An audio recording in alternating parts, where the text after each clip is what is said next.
Hello everyone. We are doing the chapter dissolution of partnership firm. In this video, we will discuss the 28th B practical. This is a statement of 28th B practical. Following is the balance sheet of P, Q and R who were sharing profit and loss in the ratio 3:2:1. Debtors. तो dissolution का chapter चल रहा है, firm dissolve हुई है, तो सबसे पहले हम एसेट अकाउंट को क्लोज करेंगे बुक वैल्यू पे ही। तो देखो डेटर्स 20,000, प्रोविजन वहीं का वहीं credit side, stock 40,000, shares 3,000 shares in A limited 30,000, motor car 75,000, plant 80,000, advertisement suspense ये हमारा लॉस है, इसको हमने कहाँ ट्रांसफर करना है, पीसीए में।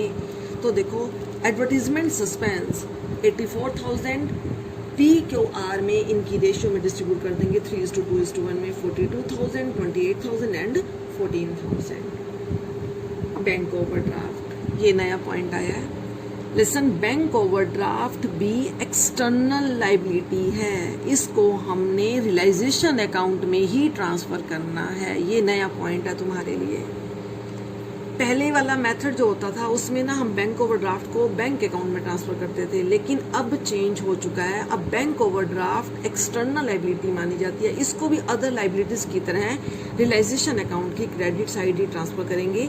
Bank overdraft 12,000, creditors 70,000, Mrs P's loan 25,800। और उसके बाद कैपिटल अकाउंट है, तो कैपिटल अकाउंट कहाँ जाएगा, पीसीए में 1,20,000, 95,000 एंड 5,000। आगे देखो adjustment. Assets realised as follows, debtors ₹15,000, plant at 30% discount. तो डेटर्स 15 पे रियलाइज्ड हुए हैं तो 15,000 ही डालेंगे बाय बैंक।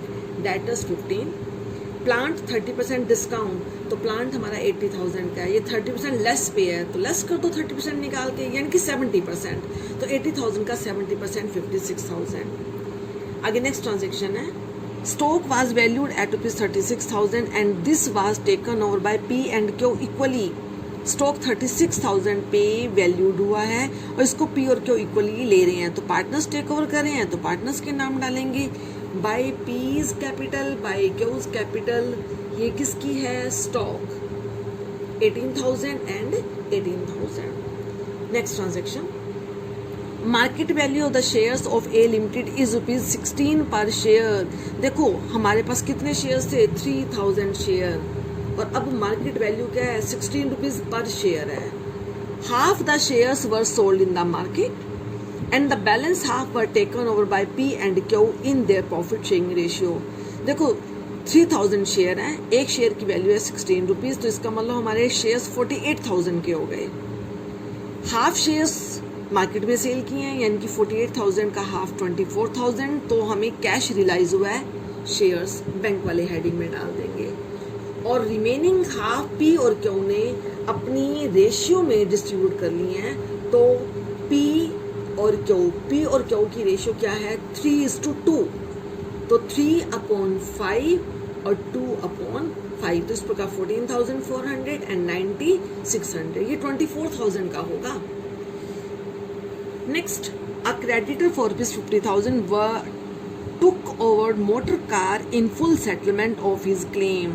ये पॉइंट पहले भी आ चुका है, फिर दोबारा बता देते हैं कि अगर लाइबिलिटीज की सेटलमेंट एसेट की हेल्प से करते हैं तो हम रियलाइजेशन अकाउंट में इसके बिहाफ पे कोई भी एंट्री पास नहीं करेंगे, न्यूट्रल हो जाएगा।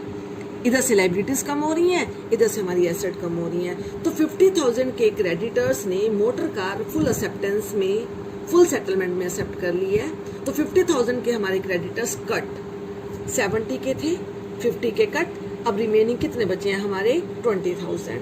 आगे देखो क्या कह रहा है, and the balance of creditors were paid at a discount of 2%। तो बैलेंस क्रेडिटर को 2% डिस्काउंट पे किया है, तो हमारे बैलेंस क्रेडिटर्स कितने हैं, 20,000, तो 20,000 का 2% लेस 400, तो 20,000 minus 400, 19,600। Expenses of realization amounted to ₹6,000. P agreed to discharge his wife loan. कहते हैं एक्सपेंसेस हुए हैं 6,000, अगर कुछ नहीं कह रखा तो फर्म पे करेगी, तो बैंक वाले उसमें डाल देंगे रियलाइजेशन एक्सपेंसेस 6,000। और पी अपनी वाइफ के लोन को डिस्चार्ज कर देगा, मीन्स मिसिज पीज लोन कौन टेक ओवर करेगा, मिस्टर पी। तो to P's capital Mrs P's loan 25,800। लेकिन इस अकाउंट को क्लोज करने से पहले हम जरूर कंसीडर करेंगे कि सारी एक्सटर्नल लाइबिलिटीज की पेमेंट हो चुकी है या नहीं। तो देखो बेटे, क्रेडिटर्स की पेमेंट हो गई है, मिसिस पीज लोन को मिस्टर पी ने टेक ओवर कर लिया, बैंक ओवरड्राफ्ट के बारे में अभी कुछ भी नहीं कहा इन्होंने, तो हम इसकी पेमेंट अपने आप करेंगे। तो टू बैंक वाले कॉलम में बैंक ओवरड्राफ्ट 12,000। अब उसके बाद हम रियलाइजेशन अकाउंट को क्लोज करेंगे। तो हमारा यहाँ पे 44,400 का लॉस आ रहा है, तो ये लॉस PQR में डिस्ट्रीब्यूट कर देंगे। उसके बाद अब हमारा क्या बनेगा, कैपिटल अकाउंट।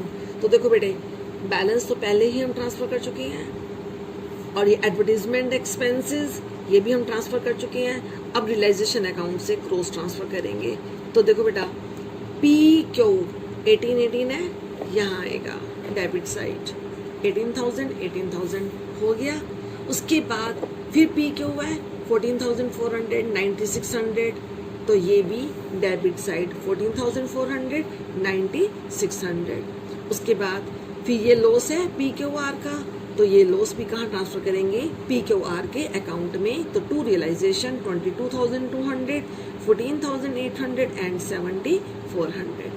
अब इधर से देखते हैं कोई पार्टनर्स की ट्रांजैक्शन है, तो ये तो बैंक है, बैंक में जाएगा। ये टू पीस कैपिटल है, तो ये यहाँ जाएगा 25,800। उसके बाद अब हम इस अकाउंट की क्लोजिंग करेंगे। भाई old method, credit is more than debit, तो हम पार्टनर्स की पेमेंट करेंगे। अगर डेबिट ज़्यादा है, क्रेडिट लेस है, तो वो पार्टनर कैश लेके आएगा। तो पी का तो क्रेडिट ज़्यादा है, डेबिट लेस है, तो 49,200 की पेमेंट। क्यू का 95,000 माइनस दिस 24,600। बट आर का डेबिट बैलेंस क्रेडिट से बड़ा है। डेबिट तो है 21,400 और क्रेडिट है 5,000, तो डिफरेंस अमाउंट आर लेके आएगा।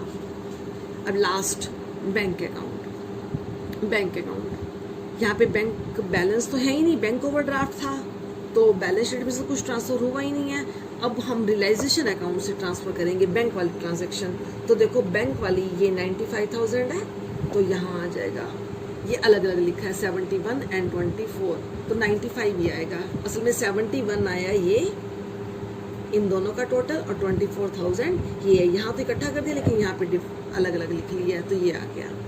उसके बाद टू बैंक 37,600, ये यहाँ चला जाएगा। उसके बाद PCA में P की पेमेंट है बाय पीस कैपिटल, क्यू की पेमेंट है 24,600, बट R की डेफिशिएंसी थी, तो R लेके आया है, फर्म के अंदर पैसा आया है, तो ये यहाँ आएगा टू आर्स कैपिटल अकाउंट। तो इस प्रकार ये हमारा टोटल 1,11,400 दोनों साइड का आया।